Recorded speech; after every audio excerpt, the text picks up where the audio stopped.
There is obviously no doubt that Israel and Israelis consider themselves as part of the West. Israel sees itself as part of the transatlantic family with which it shares a common history, values and interests. This sense of belonging is of course not new. One should pay attention.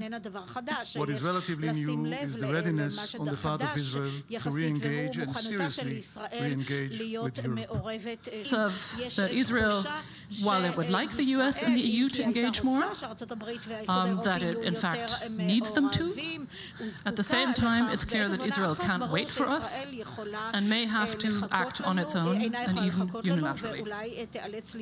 Partnerships should be and are a strategic asset. These should be strategic relationships that we use as part of this bigger strategy we're looking for, and which Constanze asked me about, and I'm carefully avoiding answering thus far.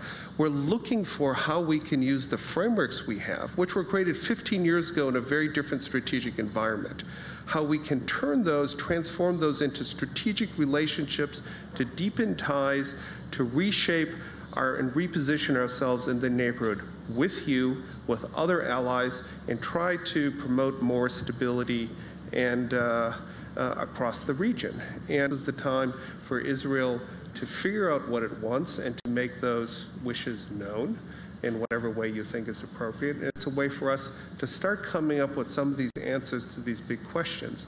Because otherwise we're going to keep on trying and trying and trying to answer the question that Constanze has posed and failing. The one thing, though, about the United States that I know as an American is we actually don't give up.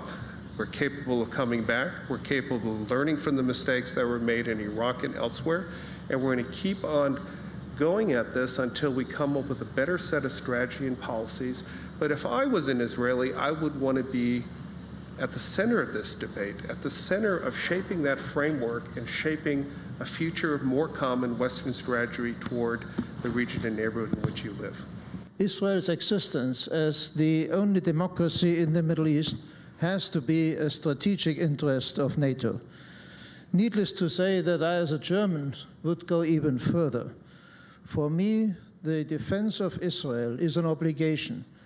The new dangers were the main reason for a new strategic concept to be adopted in fall this year at the Lisbon summit.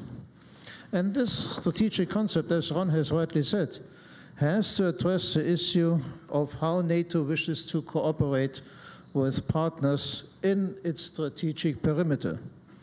Israel is one of these partners. Everyone in NATO knows that we cannot achieve lasting security for Europe without cooperation with Russia. We do not want to achieve security against Russia. We want to achieve it with Russia.